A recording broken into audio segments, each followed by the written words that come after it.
Coffee, big cup, and hello. Welcome to a special episode of the Gilmore Way Podcast. It's very special because it's our 1 year anniversary. It's been almost a year to the day since we dropped our very first episode, but we had been planning, outlining, and prepping for months before that. And Sunday is Luke and Lorelai's 7 year wedding anniversary.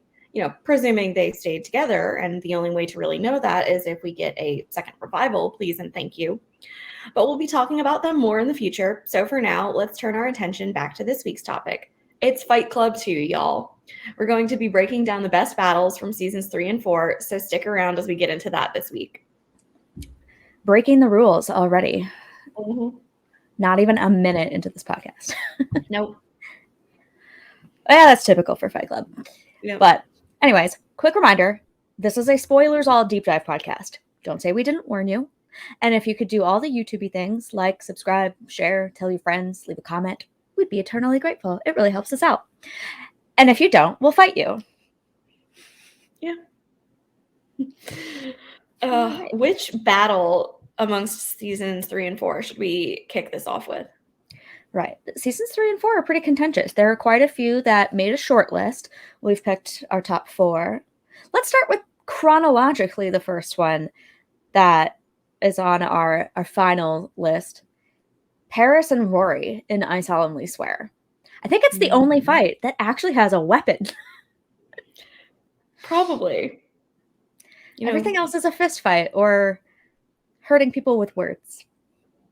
Yeah, none of which are great, but yeah, I mean, it's still problematic, but the fencing was something new, and it's like, what?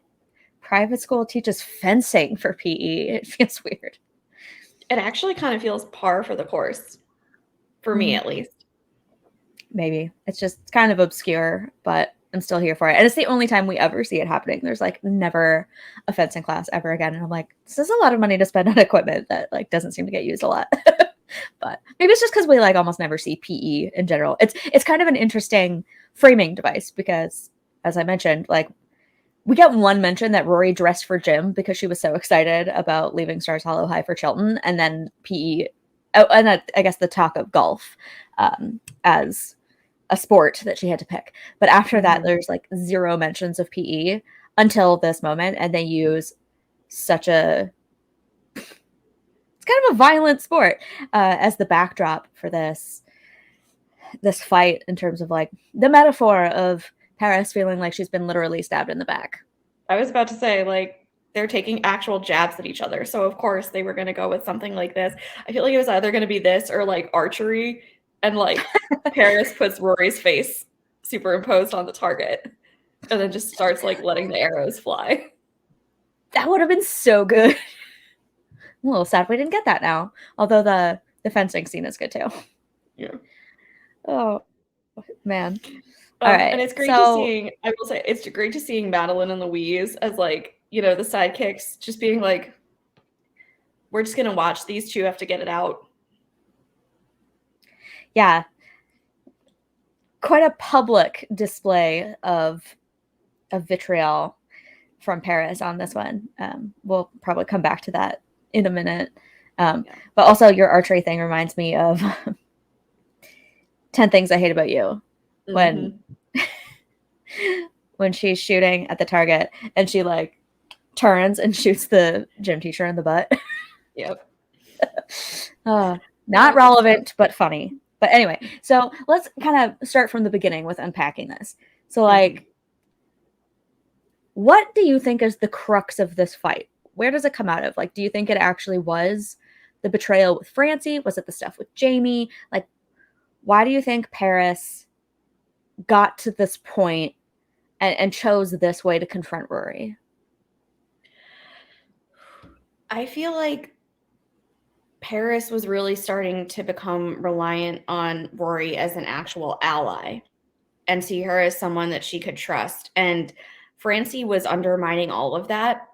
And it wasn't Rory's fault because Rory didn't ask to be met with in a parking garage and have these photos taken of her. She just kind of had to play the hand that she was dealt.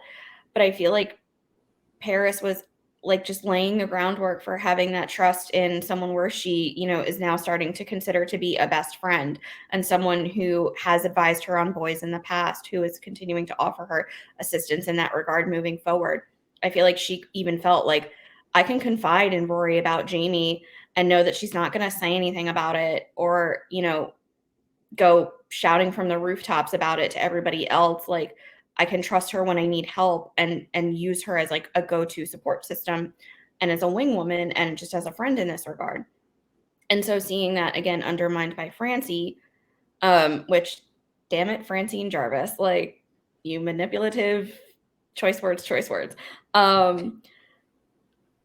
Kudos for, the XYZ of what she did, but like, you're doing a lot of damage. And I think for Paris, it was just seeing perhaps relationships that she expected to go a certain way at that point, and a relationship that she saw play out in a certain way start to like crumble around her, when like not everything is going according to plan anymore.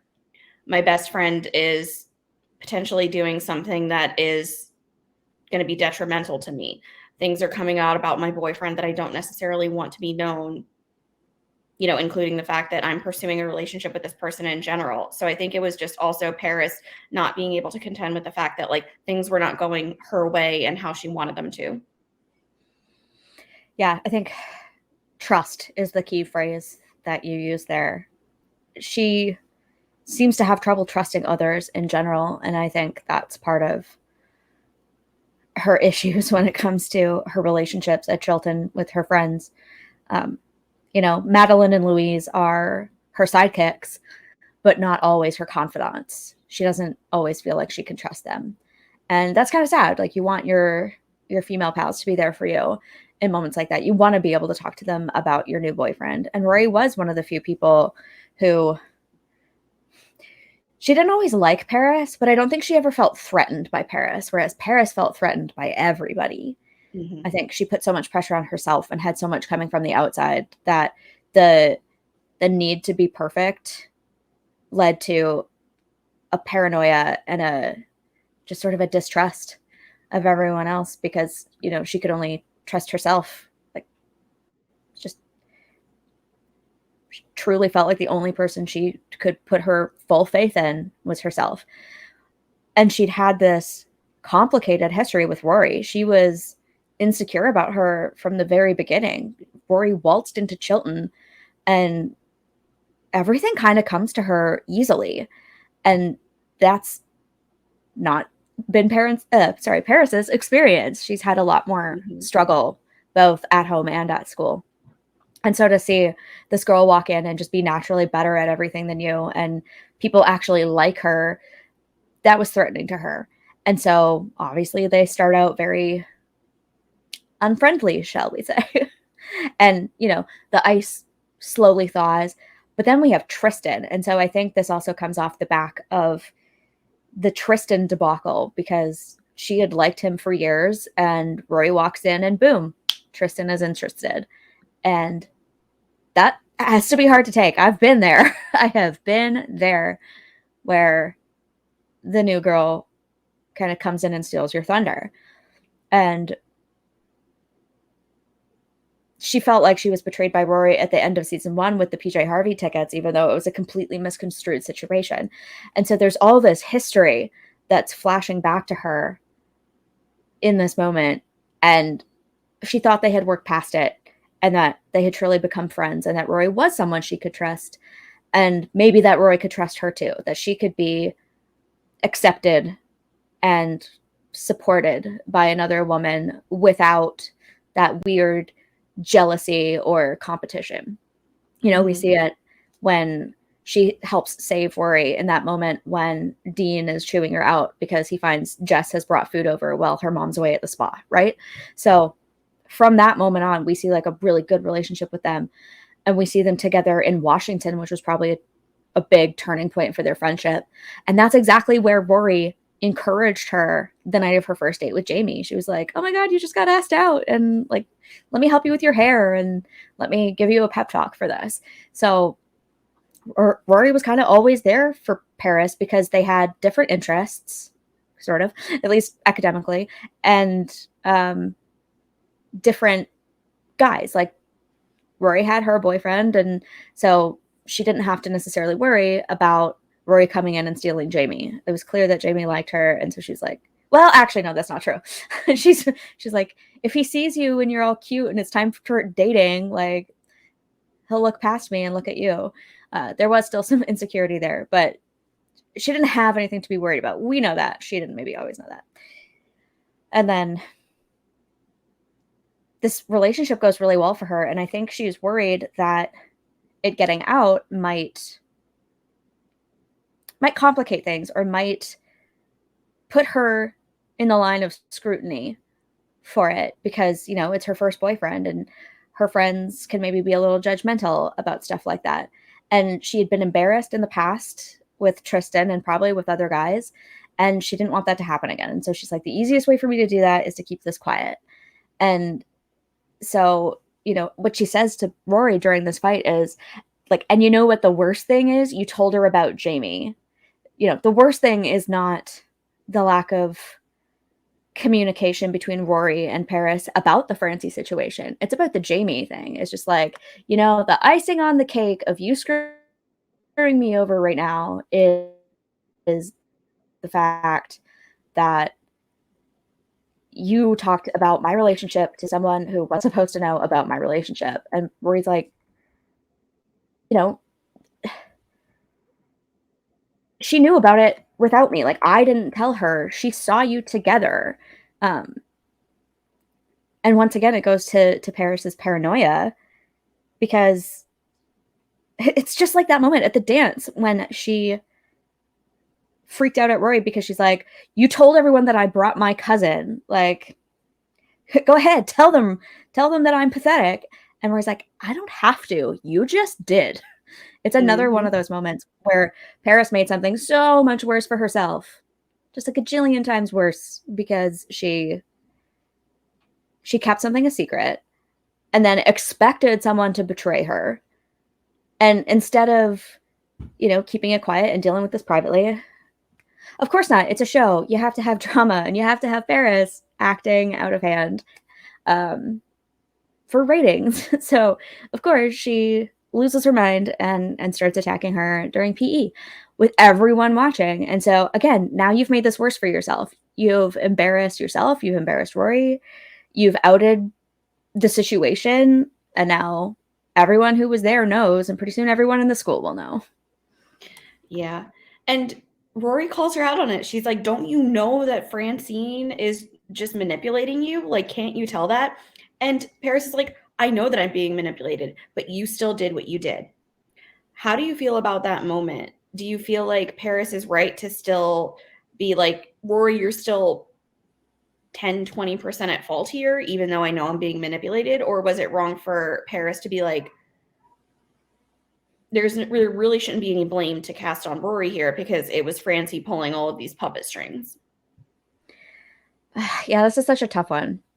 I mean, at the end of the day, it's teen girl drama. This is classic playbook of relational aggression from teenage females. You know, it's queen bees and wannabes, which is something we talked about in our female friendship episode. Go back and check that out. And I mentioned in that episode that Francie was really sort of the heart of that relational aggression in terms of pitting girls against each other. And she, if you ask me, is at fault for this whole thing because she tried to manipulate the situation. She tried to, as you said, pull the puppet strings on other people instead of, you know, being mature, being professional, taking it seriously. She wanted what she wanted, and she was willing to lie, bribe, cheat, whatever to get her way. And it was just super underhanded. Rory was only complicit insofar as she's like, I don't want to make this worse than it already is. So I'll just sort of like try to be this mediating force so that Francie doesn't come in like a tornado and Paris doesn't implode. Like, it started out okay. Like with the hemline issue, she was like, actually, I think the advice she gave to Paris was really good. She's like, you don't have to be worried that every move you make will be scrutinized and remembered. The first thing you do probably won't be remembered by anyone. Let it slide. you'll curry favor. They'll respect you for it. Like the student body, maybe not the administration or posterity, but like people will appreciate that you did something for them and they'll remember it and they'll work with you better if you can just bend a little bit. And that's where Paris always struggled, was in having any kind of sense of ability to compromise. So Rory didn't do all that much wrong. It was just sort of like, it was stupid, but I don't think it was necessarily underhanded or immoral what she was doing. I think Francie is at fault and Paris way overreacted to the whole situation. And like I said, she's the one who made a big deal about it. But I think one thing Rory could have done was just be a little more open with Paris about it and just be like, look, Francie's trying to pull some shit. Watch your back. I'm trying to watch mine. I'm trying to look out for the both of us. Don't be surprised if some shenanigans happen. That would have been the best way to handle it, I think. But again, teenagers, they think they know everything. Didn't we all? But they don't. Yeah, certainly. And as we talk about this and the other fights that we're going to get to, I don't know if we necessarily should be declaring winners, because I feel like amongst all of these fights, there are just a lot of people that end up being in the wrong. But for this particular fight, would you declare a winner? Who do you think came out on top? Unfortunately, I think Rory came out on top, but yeah, it's hard to declare a winner, but we can always declare losers. Like there are some clear losers. Again, this situation, I say Francie was, and that's the thing, Francie didn't suffer any consequences. Rory obviously suffered in the sense that her relationship with Paris was made even more tenuous by this, and it escalated. The vendetta was intense. She tried to have Rory impeached at student council, and they both land in Charleston's office for sniping at each other and not being good representatives of the school body and the name of Chilton itself. And he was right. Like, you guys are acting immaturely. If you can't handle this, I'm going to have to, remove my recommendations for Harvard, because this is not how adults behave, Ivy League students behave, Chilton students behave. So I suppose they face some consequences in a way that Francie didn't, because obviously Francie wasn't pulled into the principal's office, it seems. But the reason I say Rory, quote unquote, wins for me is because I feel like her hands are the cleanest, if you will. Like her behavior wasn't all that bad. It was immature, especially in the aftermath when they were still fighting with each other. You shut up. No, you shut up. Like, that was pretty bad. But they're 17, 18, I think 18 by that point. Yeah, they should have known better. But ultimately, their relationship was repaired,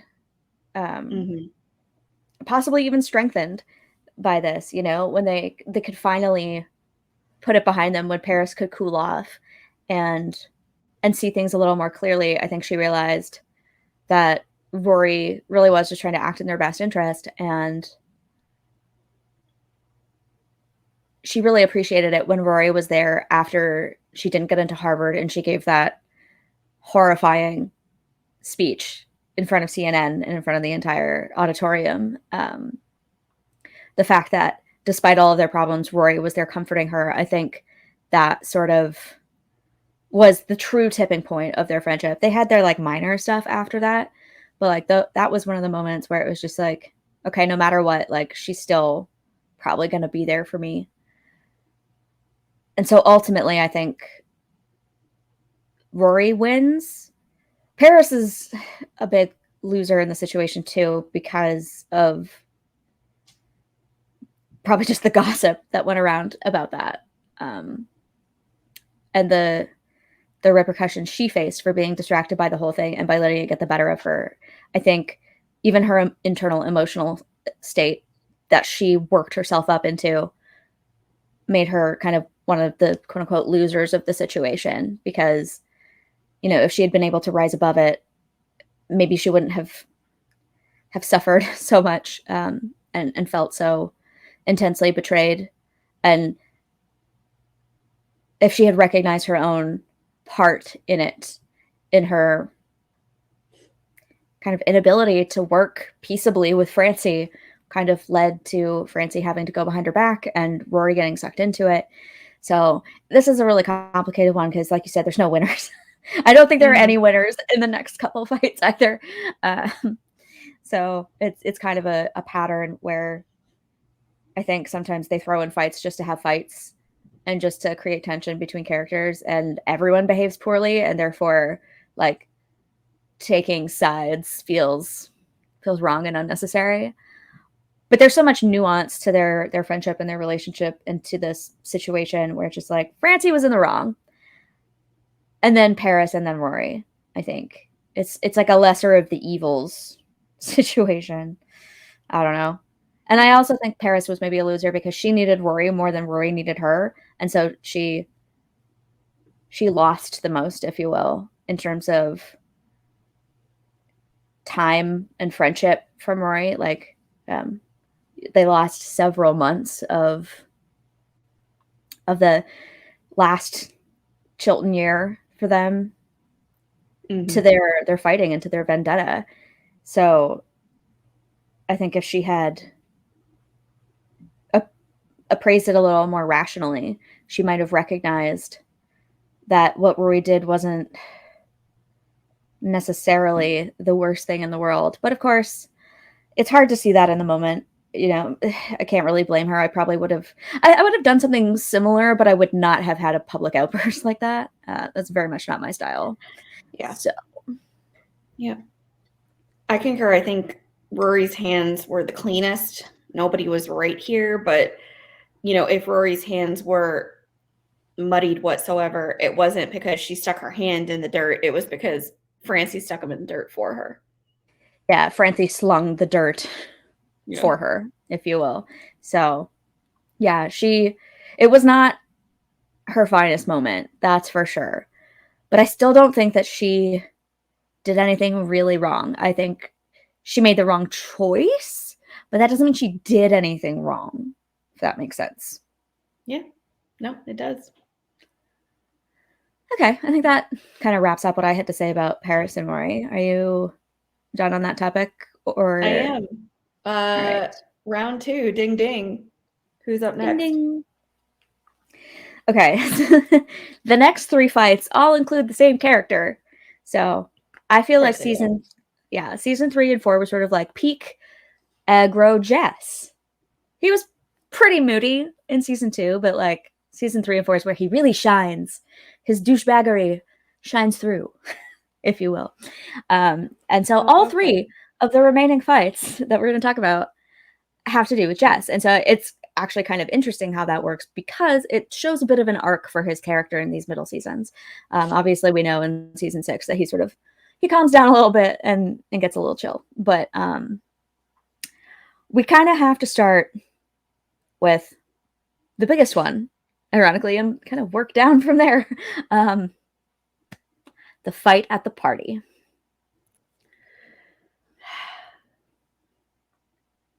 The moment everyone had been waiting for 3 years.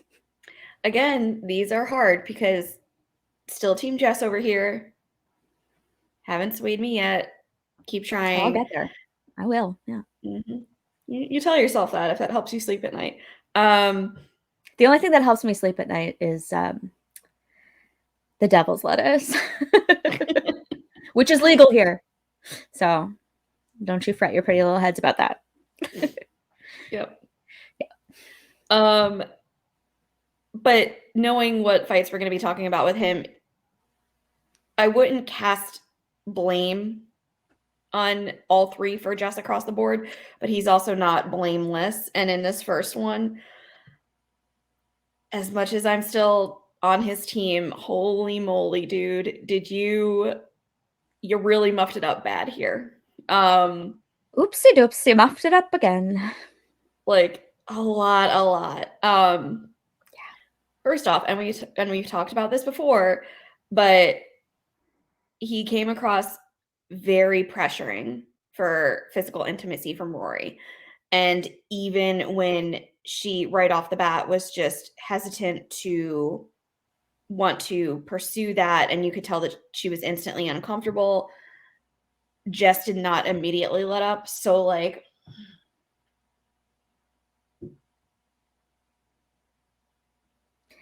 yes, DEFCON red. Not good, my man. Never ever is that something that's to be condoned. You know, and then we go into them coming down the stairs, and Rory is obviously visibly upset, encounters Dean on the stairwell. I feel like this whole thing got going just by Jess's passive aggressive comment of just like, oh, figures. It's like, if you had just kept your mouth shut and not said something like that, it maybe I can't say that this wouldn't have happened or that this still wouldn't have been the end result, but you're kind of like, Jess was poking the bear at that point. You know, just seeing the two of them together. Of course, it's going to elicit a response from Dean, who is still not fully over Rory, whether he thinks that he is or not, you know, still sees her as like mine, so to say, which don't even get me started on that and the possessiveness there. But, you know, Jess was just emotionally not in a good headspace at that point and made that comment. So, of course, cue the male egos. Here we go, folks. Like, literally ding the bell because we're about to fight. Yeah. Let's set the stage for this fight a little bit more, because I did a little bit of math. Okay, it wasn't math. It was searching the list of episodes of Gilmore Girls on Wikipedia for their release dates and writing them down. So, the Dance Marathon episode released November 12th of, I guess that would have been 2002. So that's right when Jess and Rory started dating. Mm-hmm. Which was after kind of an explosive fight unto itself. But that's... the whole purpose of Fight Club is to kind of like talk through the tensions happening between characters who like aren't in relationships, if that makes sense, because then those fights, it makes more sense to talk about it in the scope of a larger relationship, because there are so many little like petty fights between partners that if we were to do Fight Club that way, we would never get off. So we would be talking about that literally forever. So this is more like people who have beef, you know? And so that fight sort of falls under the camp of like Rory and Dean's relationship deterioration and Jess's interference. So it feels like a separate issue. But again, the breakup came out of a fight. So Dean had some pent up resentment from the months of being suspicious of Jess and Rory and of feeling ignored and devalued by her. And so that was bad. And then Rory and Jess start dating immediately. And, you know, they have their little fights over time. But the next important marker, I would say, is Dean getting into a relationship with Lindsay. The hockey game episode, which is when we find out about it, is around February 18th. That's like the drop date for that episode. We don't know exactly how long they've been dating, probably a couple weeks, maybe a month or two by that point. So still a pretty fresh relationship. And they're only like 17 or 18. Then Keg Max, when the party happens, released April 29th. So we're looking at end of April for the party itself. So Rory and Jess have been together about 6 months. Dean and Lindsay have been together maybe 3 months. So yeah, Dean's been with his girlfriend for a couple months at this point. And all of a sudden he's white knighting for someone else's girlfriend. Don't love it. And then also, like, just to put a pin, or just to add to that point, shall we say, Fran's funeral is like the next week. And that's when we find out Dean and Lindsay are engaged. So like 3 months they've been dating and now they're engaged. Can I just reiterate how dumb the Dean and Lindsay marriage plotline is? It's just like, who was ever on board with two teenagers getting engaged after 3 months? I don't know. Their parents need to sit down and look at themselves in the mirror because yikes. But anyway, so like this is the time scale we're working with. Jess and Rory have been together about 6 months, and Rory has sort of put out into the universe, like, keep thinking what you're thinking. Like, I might be here for this. And then all of a sudden they have this encounter in this bedroom. And I find this interesting because it's sort of one of those teen show or movie tropes where you see like a boyfriend, girlfriend up in a dark room at a party all alone. And, you know, it could really go one of two ways. Either Rory could have been like, yes, this is it. This is the moment. This is the time. I'm getting swept up in this. Or he pushes and there's a fight and it doesn't go well. And obviously we know which one happens. Why do you think they chose to go that route instead of having Rory finally kind of give in to the advances, shall we say? Because it makes for better television. I mean, perhaps Rory and Jess would have gotten there within their relationship at some point. And, you know, spoilers, you know, we always give you fair warning. It ends up that Rory ends up, you know, giving her cherry, so to say, to Dean. And it doesn't end up being Jess. But I feel like in this moment, I think Rory was first off still not ready to take that step, whether it was with Jess, Dean, or any guy at that point. But I think she was also sensing that Jess was just really going through a lot in that moment. So his advances were probably stemming from just needing to have, and I think I'm sure I've said this before, needing to have like an emotional void filled. But, and like, there's something to be said for that, but it's not, it should never be the only and at the forefront reason to try and like, you know, get someone into bed. Like there are so many different things about like why you should take that step with somebody other than in this moment, like Jess is like, I just need this as an escape. And I think that's what we saw. And I think Rory was again not ready to take that step, but perhaps she also realized like, no, this is absolutely not the right moment. If we were to continue on with this, it wouldn't be the moment that I want it to be for like my first time. So I need to just like stop this right now before it goes any further and just ends up causing more damage for the both of us than it does. And I think that's why she stepped away. Yeah, I think the writers wanted to push back against that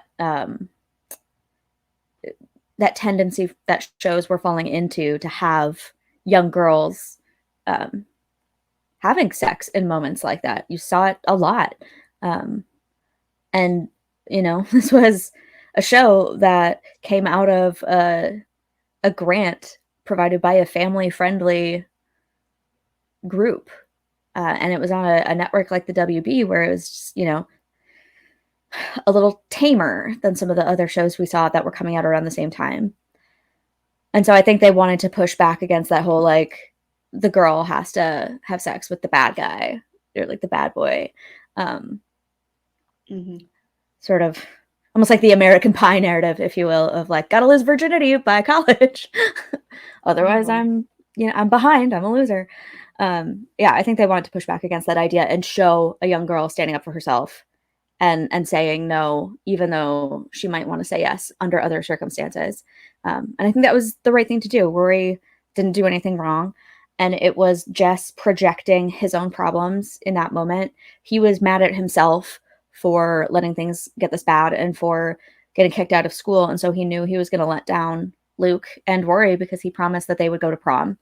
And so now he was going to have to break that news to her. And he wasn't ready to do that. And so it's once again someone's inability to just have a normal flippin' conversation that causes a huge kerfuffle. And in this case, several hundred to maybe thousands of dollars in property damages. Hummels aren't that cheap. So yeah. And on top of that, like this altercation did not end up with just Jess and Dean being on the receiving end of actual punches thrown. There were other people that got caught up in this too, who were just very innocent and bystanders in all of this. And if I was one of them, I would just be like, whoa, like, why did I just get clocked out of left field? Like, you know, that's not okay either. And I think that if I had been that person, I would have just been like, I don't know, like, do you press charges? Like, do you seek legal, like, do you take legal action at that point? Like, that level of physical violence and is not okay. But then on like the other end of the spectrum, you have people who are just bystanders getting caught up in it. Like, no. I think in this circumstance, given that they're all underage at a party and there's a keg present, I don't think anybody wants to involve the law. Nor would anyone probably find it advantageous to press charges and seek for civil damages for assault. That would be a long and expensive process. And it's, you know, teenagers and sometimes their families are basically judgment proof. So like, you're not going to get anything and you're just going to spend a lot in lawyers' fees. So like, no, there's really no repercussions in that front. I think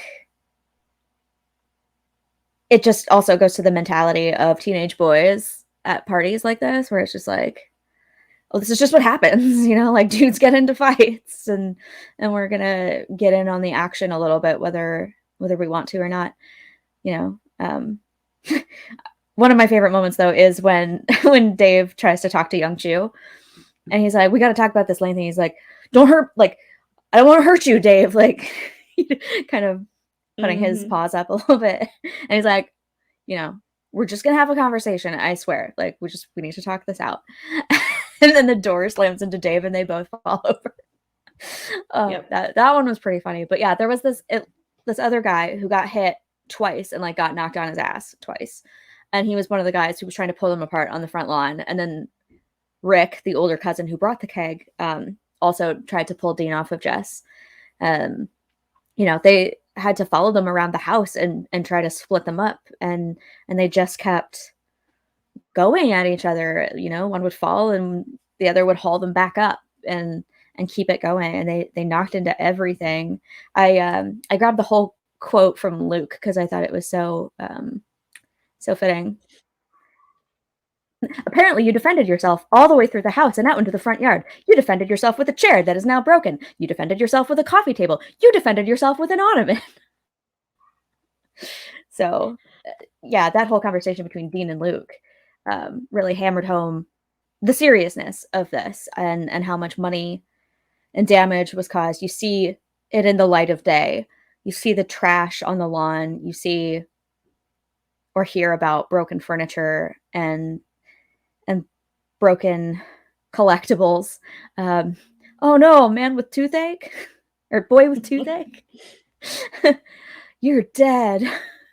Oh, yeah, it's just like there were real world consequences for other people besides Dean and Jess in the situation, and they didn't seem to care. It was just this moment of 2 years of pent up resentment and hatred for each other that just burst out in this moment because, you know, there's always been a tension between them ever since Bracebridge dinner when he saw Jess get into a fight with Chuck Presby and tried to break it up and almost got hit himself.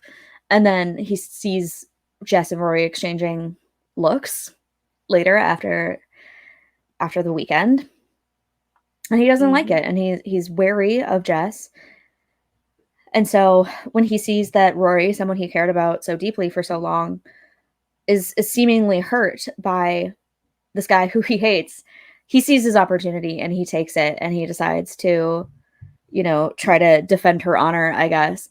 But it wasn't his place. He had no idea what really happened before jumping into the action and letting his stupid teenage brain get the better of him. Rory could have been upset for any number of reasons. And Dean jumps the gun and assumes Jess deserved to have the crap pummeled out of him, basically. So, you know, he could have asked some questions before using his fists, but maybe he'd had a couple beers and just didn't have the same sort of self-control and restraint that he maybe normally would. And he's been holding back aggression for so long. I think back even to "I'll kill you, idiot" from the dance episode in season 1. And I think it's been bubbling under the surface with him. We see hints of anger and aggression throughout the first 3 seasons, and then some after the fact, in his marriage with Lindsay. And it finally spills out in this moment. But, just because he was a ticking time bomb doesn't mean he should have done this.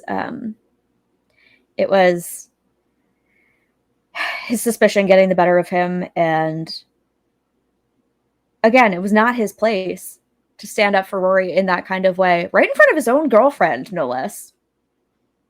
Yeah. Lindsay Lister, come at me with your thoughts. Like, just seeing your man, like, I'm just going to use the terminology that you said, like, white knighting for an ex. If I was Lindsay, I'd be like, dude, like, there's a difference between standing up for something that you see as egregiously wrong, but, like, again, we didn't know what had happened there. Maybe Rory got news that, like, a family member was sick and in the hospital, or, Lorelai was having problems at the inn and something had happened that was causing her just, anxiety in that moment. But Dean automatically sees her reaction and just jumps the gun and says, Jess did something. So now I'm going to beat the ever-loving crap out of him. And again, if I was Lindsay, I'd be like, we need to have a serious talk about our relationship now, because there's still a lot under but on the surface here that is not being addressed that we need to talk about. Just their relationship aside, and the fact that it was just never something that should have been, but like still, like, that poor girl, she never deserved that. And again, I reiterate, he proposes to her just days after this, probably as a Band-Aid solution for her being pissed that he was, behaving that way towards an ex. And it led to a completely ill-advised marriage, which I'll remind you is a legal contract, people. Marriage and relationships are not the same thing.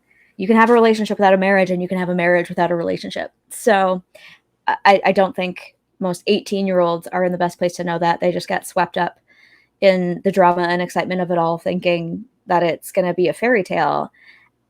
And it's not, especially when you're emotionally unprepared to deal with it. But, neither here nor there. We'll probably talk about that some other time. But it was ill-advised for him to use that as a solution to this problem that he created by not thinking, which, standard teenage boy. Mm-hmm. All right. So, again, winners, losers, not so much winners. Is there anyone who comes out cleaner in this situation? Or like, what's the down low? What's the bottom line here with this fight? I can't pinpoint any winners here. Just losers across the board. Jess and Dean, both egregiously at fault.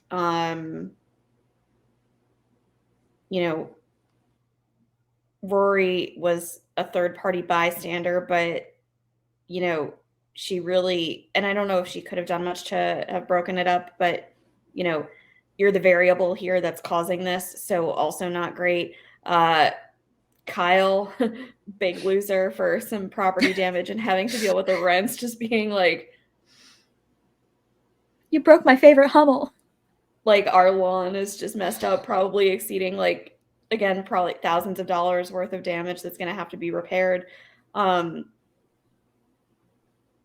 Shu probably started out the night as a winner, thinking that he could progress in a potential partnership with Lane, and then just loses at the end of the night, getting physically, I wouldn't say like assaulted, but on the receiving end of,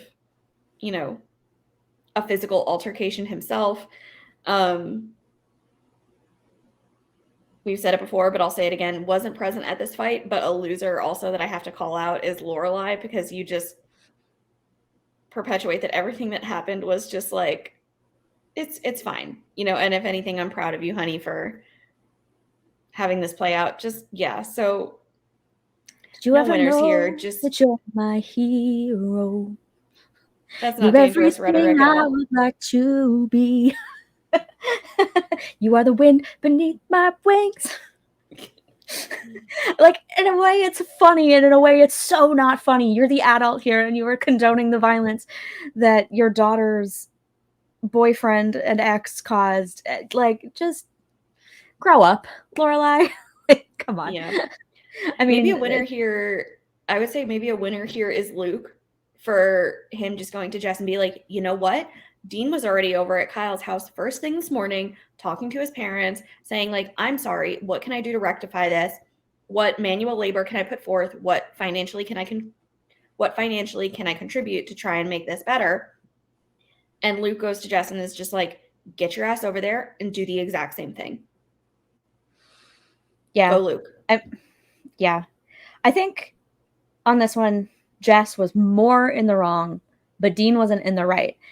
And at least he sort of came to and recognized that and did the right thing, as you said. Like, I think he comes off just a little bit better because he at least tried to make it right with the people that, like, or whose property he destroyed. He at least tried to own up to it and pay up and, provide some form of restitution as far as he could for what he started and what he took part in. And, like, he did start it, though. He did sucker punch Jess as he was leaving. He had the choice not to do that. But still, I also think that the whole context around how the fight started, it would have all been very different if Jess was able to confront his feelings, even in the slightest, and trust Rory and have a conversation with her about what's truly going on in his life. Like, I know he doesn't maybe want to ruin the party for them, but still, this was just not the right way for him to handle anything at all. And nothing might have happened if he had just done the right thing and told her about his school troubles before the party ever happened.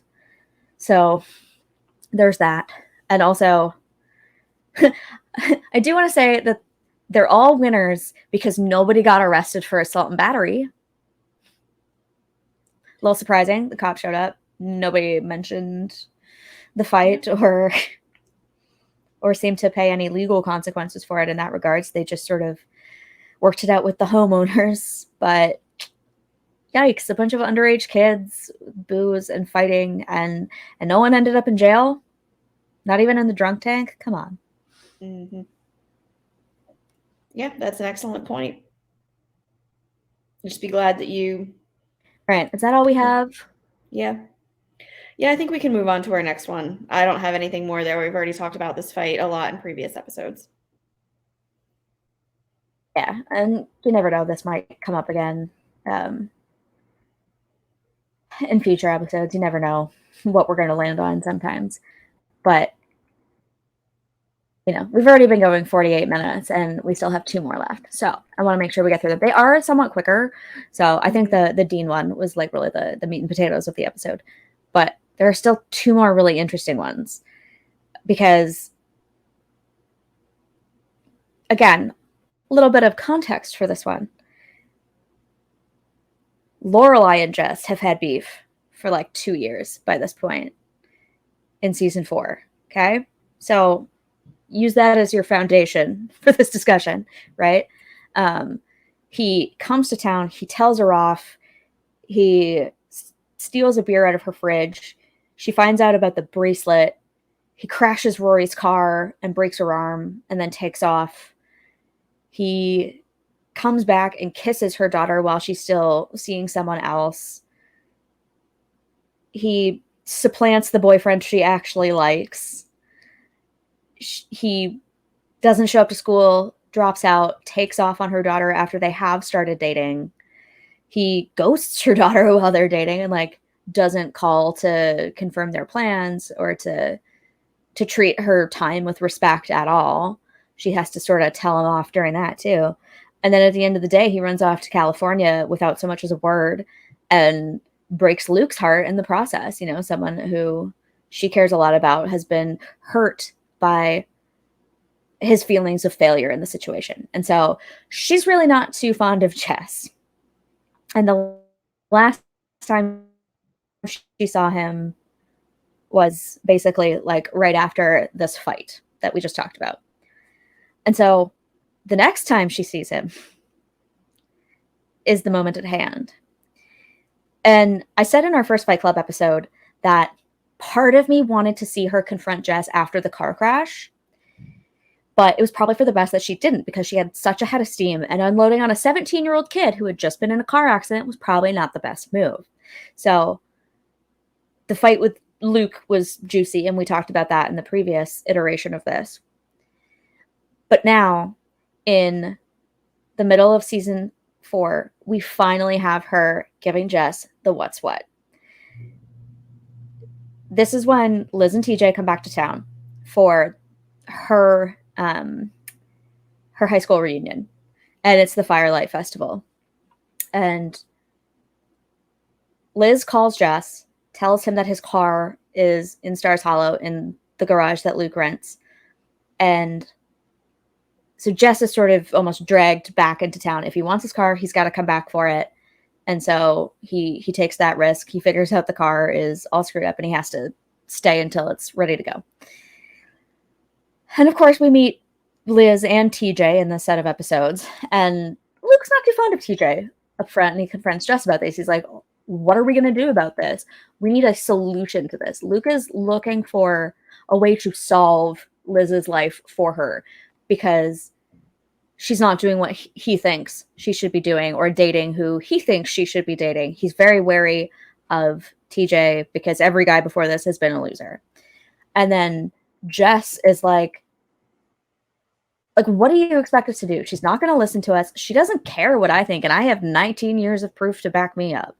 So he unloads on Luke, and I have the whole quote here, and I think it's important. So it's like, you see, this is your problem. You're going to help other people whether they want it or not. You have to fix everything. You have to fix everyone. You think it makes you the good guy, but really it makes you a pain in the ass. You make it so that when people fail you, you get to feel like the martyr, and they get to feel like not only did they screw up, but they also disappointed you.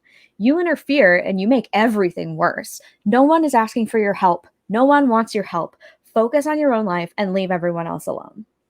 And so obviously this sends Luke into a spiral. He has a couple beers, goes over to Lorelai's house. She finds out he's upset and that Jess said some stuff like this to him. And then she goes and confronts him, which we'll get to in a second. But first, I want to ask you, do you think Jess is right about this? Was he justified in having this opinion and in telling it to Luke and in confronting him the way he does here? I'm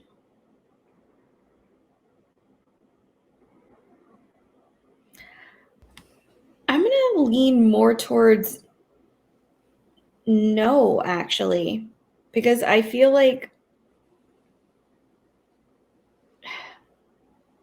it's yes and no, but more no. I feel like Luke is a very protective person. There's not anything inherently wrong with it. And if he was skeptical of TJ because he has seen Liz get hurt so many times in the past, it's not a bad thing. But I also feel like yes, maybe Jess was right in, trying to call Luke off here, is Jess being correct and saying, listen, Liz is going to do what she's going to do. Maybe this is not the right guy or a good fit for her. And it's good as family looking in from the outside to want to be protective of a sibling in this case. But you also need to, if this is going to be a mistake, it's a mistake that you have to let her make and let her learn from on her own. You can't always, the quote alluded to, be Superman and come in and save her. She might end up getting hurt from this relationship or this marriage if it doesn't work out. And if that's what happens, I think Luke would always be there for his sister to try and help pick up the pieces. But I think what Jess was trying to say is if this is going to end bad, it's not that we want it to, or that I know that you want it to, but you kind of need to maybe in its own way not that you stop caring, but that you let it unfold and see what happens. And then if it does end bad for Liz, you're there to help her through it, but you need to like allow for some sort of autonomy there. I too say yes and no. He's not wrong about the fact that, yeah, Liz is going to do what she's going to do. Just like you said, she's an adult. She can and should be making her own decisions on this front in terms of who she dates. Luke, I can understand his side because he's seen time and time again that Liz doesn't make good decisions. Doesn't mean every decision she's going to make is bad, though. And so I don't know if it is his place to come in and try to interfere in that way. So I think it's a little bit presumptuous on his part, especially because he's only just met TJ. And yeah, he's a bit doofy, but like, obviously, maybe this is with the benefit of hindsight, but we know that TJ is actually the good guy and that, you know, he's not the brightest bulb in the box, but he loves Liz and he's there for her. And he's a pretty good person. And so Luke's jump to, oh, this is a terrible idea, I have to intervene, is just so not his place. And so Jess is right about that. But his delivery of it, I think, is part of the issue. I don't think he needed to be so combative with Luke about it, but I do think he struck at an important truth about Luke. And, you know, you use the word protective, and I think that's true. But, you know, I think there's sort of a good and a bad side sometimes to the way that Luke behaves. And sometimes I love him for it because, you know, he's so willing to help people and he's so willing to do whatever he can to make sure that everyone else is okay. And that's a really admirable quality. But then you get the moments like this where he butts his nose into everyone else's business and tries to intervene. And he just sort of like bullheadedly plows through other people's emotions without understanding them or without understanding the nuance of the situation that everyone is in. And it's not always the most helpful thing. And I think, again, just touched a nerve with the whole, like, it makes you feel like a martyr. It makes you feel better, but it doesn't necessarily always actually help. And sometimes you have to wait for people to come to you to ask for help or for advice or input. You can't always just interject your beliefs and your opinions into other people's lives like this, because, you know, your expectations put more pressure on the situation than need to be there. And it makes you feel good to feel like you're the righteous one in the situation, but then it just makes everybody else feel guilty and shameful, and you've just made matters worse instead of better. And so I think there is sort of a wisdom, ironically, to Jess's statement, but sort of the disrespect with which he delivers it, especially for someone who tried to give him so much. But of course, Jess was still in his angsty days, and he wasn't able to see everything that Luke did for him and how that would impact him later, and how important that relationship would be to him. He hasn't made it that far yet. He's still angry and resentful that he ever had to be put in that situation in the first place by his neglectful mom. So again, there's two sides to it, and it's unfortunate that he had to be a jerk about it, but he wasn't totally wrong. But regardless, the conversation happens, and can't talk. Lorelai hears about it, and then she tracks him down. And well, she doesn't track him down, but she goes out for band-aids for Luke and spots him at Gypsy's. And she's like, "You've been here less than 24 hours, and I already want to kill you. All that crap you said to Luke, a man who has done nothing but support you and try to help you, like, why would you do that? What an incredibly insensitive, mean-spirited thing to do.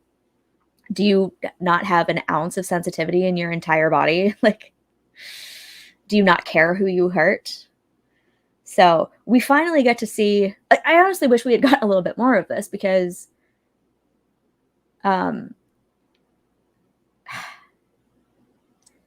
I think there's a lot that remains unsaid between Lorelai and Jess that we never get to see. So this is really, I put this on the list because it's really the only moment we see Lorelai confront Jess about the pain he's caused the two people that she loves the most.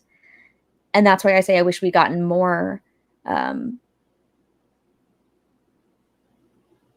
She sort of touches on both of them in the situation. In this moment, it's more about Luke because he has directly said something to hurt him. But she also has the 2 years of history and his treatment of Luke and Rory, and just seeing the process Rory had to go through to grieve their relationship with Jess and how poorly that all ended. So of course that's bubbling under the surface, and it's only the Luke thing that has given her this like righteous anger in this moment. But what's your feeling about this particular verbal sparring match between them? Lorelai was not wrong to go to bat for her daughter and for Luke because they had been substantially hurt by some of Jess's words and some of Jess's actions. So I don't think it's inherently wrong for her to step up to the plate and just be like, listen, you've hurt these two people probably unnecessarily to an extent. And I know that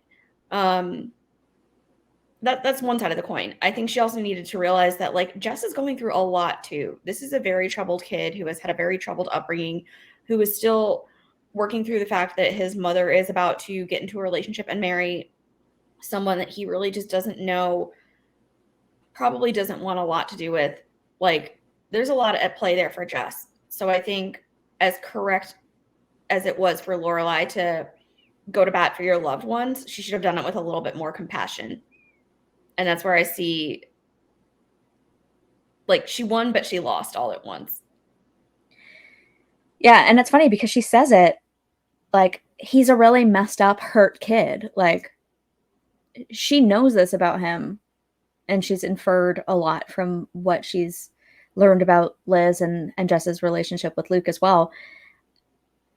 And yet she doesn't seem to, I guess she probably doesn't have the whole story by this point. I mean, I guess she knows Liz and TJ are in town. But she doesn't know anything about this boyfriend. She doesn't know anything specific about Liz's dating history necessarily. And so I think she just imputes a bad attitude to Jess without fully understanding him. And I think what you said is entirely true. Like she doesn't have enough compassion for him, especially given her own upbringing. I mean, it's a bit of a different situation. She had a more stable upbringing than he did, and which is even more reason to be compassionate to him. But he doesn't make himself a very sympathetic character in the early seasons. We can see it as the audience, and we can dissect it and psychoanalyze it from our armchairs all day long. But Lorelai's not doing that. Not that she has to. I'm just saying that like we've seen the whole arc and we've seen things that she hasn't. And it makes it so that she doesn't fully understand him, even though she thinks she does. And we see that right from the off. She's like trying to be buddy with him on her porch. You know, she just, again, thinks she knows everything and tries to come out swinging. And again, Lorelai, I know Jess is 18 or 19 now, but you're still the adult in the situation, and you don't have to yell at this guy in the street. I think in a way it was a long time coming, but that's the unfortunate part. You know, it's probably something you shouldn't have done.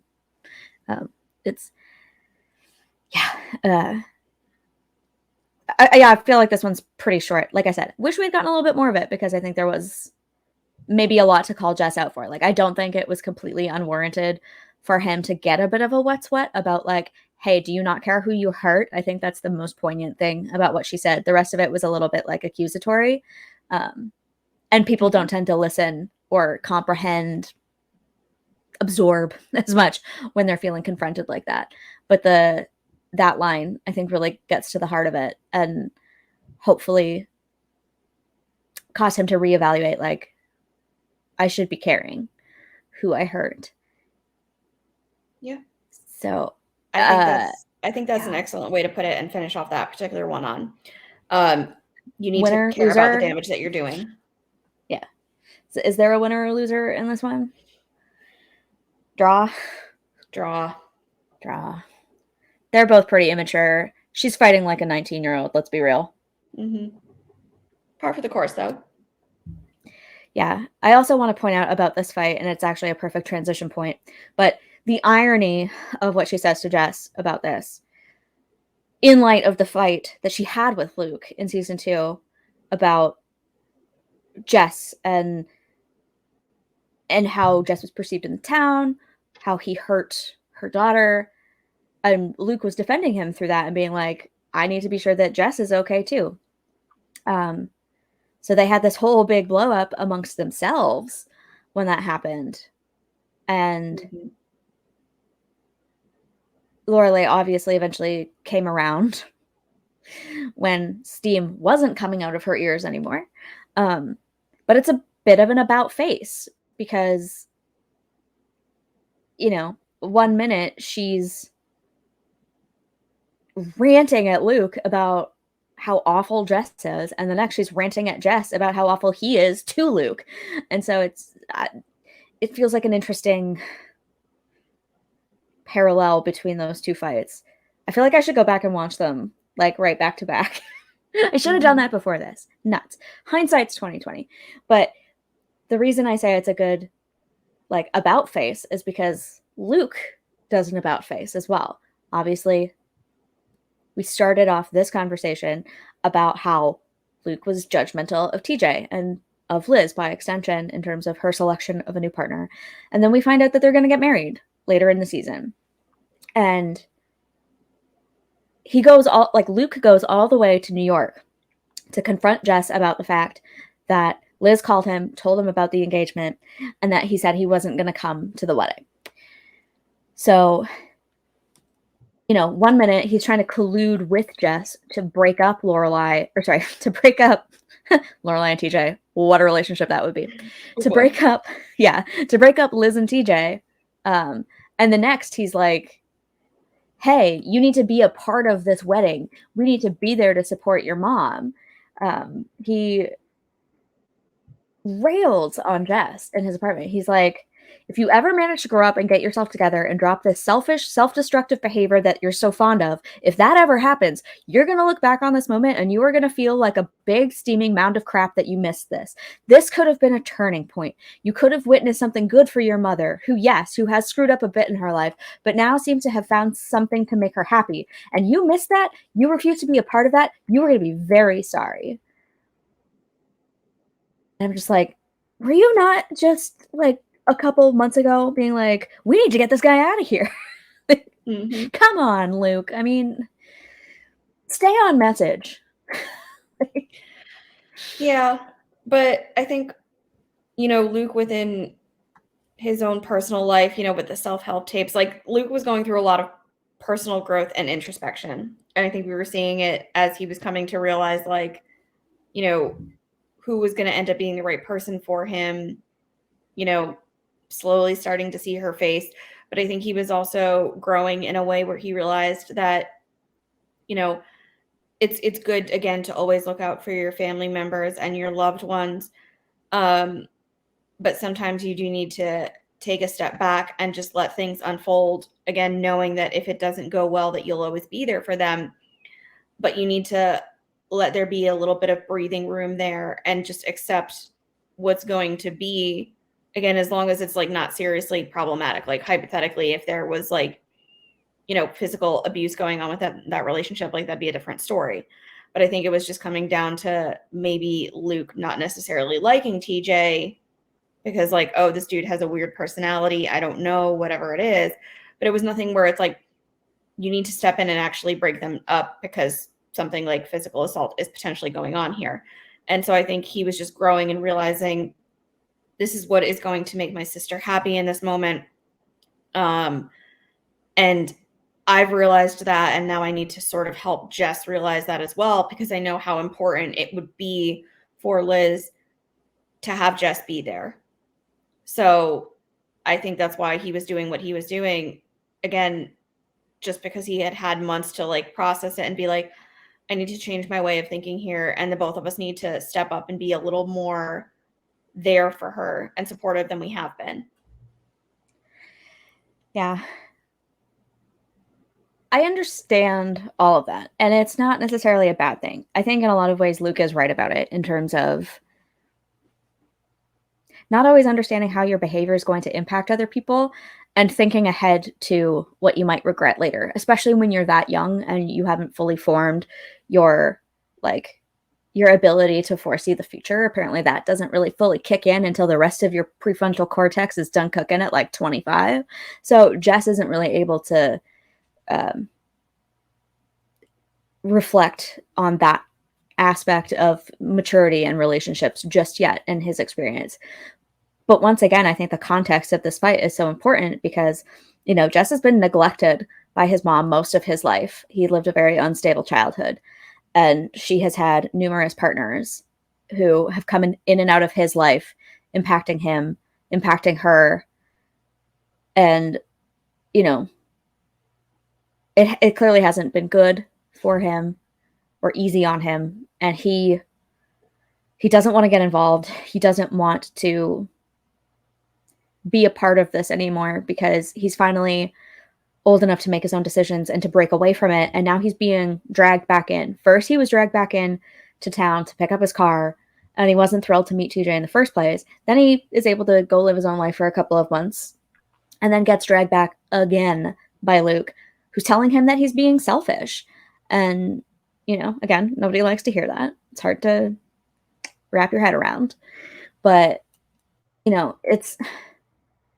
I sometimes wonder if everyone was pushing Jess too much to repair a relationship with a woman who was never there for him.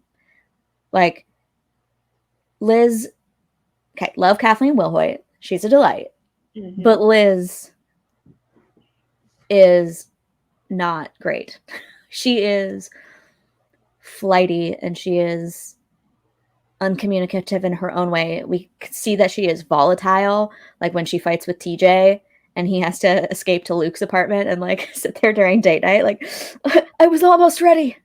Now I have to start all over again. Mm-hmm. We see them yelling at each other. We see that she leaves him. She throws an ashtray at his head when she finds out that she's pregnant again. And she yells at him and projects her fears about motherhood the second time around onto him and kicks him out. And it's not fair to him because he's done nothing wrong. And, so if you extrapolate that out to what she might have done to Jess as a child, it's just say you had a friend with a mom like that. Would you encourage them to improve their relationship and to, be there for their mom on their 4th or 5th wedding day? I think I'd still make an effort to just be it would be cool if you want to be there and be supportive, especially at this point with it being very transparently known that this would mean a lot to TJ and Liz. That was communicated that we want you there because that's been known to us now that your presence is desired. I think as a friend looking in from the outside, I would say listen, your mom has obviously made it known that she wants you there. I think that's something that's good to consider, but it still needs to be your choice at the end of the day. So I would maybe encourage support if Jess felt like he was in a good enough place to give it and that he wanted to, but I would still respect whatever decision he ended up making.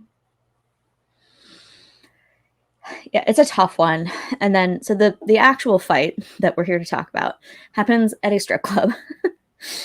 He's been invited to the bachelor party. Luke gets to him and he decides to come. And then he ends up at the bachelor party and TJ asks him to walk Liz down the aisle. He's like, your mom would love this. And her dad's not around to do it. And so she wants you. And Jess is obviously very resistant to this. He's like, showing up is one thing, actually participating and walking you down the aisle, giving you away to another man for you to potentially throw your life away with. I don't know that I want to be a part of that. And I don't blame him. Again, we see that Liz is doing better with TJ, that they're a good match for each other and that he keeps her more balanced than she might be otherwise. But the damage has been done. It's too late. Jess has all of this like traumatic history to work through. Mm-hmm. And, you know, to do something like that for someone you have such a tenuous relationship with it's not an easy ask. It's one thing to show up and be like, I'm here. You got what you wanted. And it's another to ask them to try to put 20 years of neglect and abuse aside to pretend like you're one big happy family all of a sudden. I don't know. It just, there's something about it where if you like really think about the relationship they have and what Liz did to Jess, you're just like, Yeah, I can see why he's just, you know, no, I need to nope out of this and just, I can't do it. And I wish TJ, again, had been a little more understanding of how Jess was feeling, but I don't think he had. I just like, I love TJ. I just don't think he had the capability in that moment to understand how hard it was for Jess.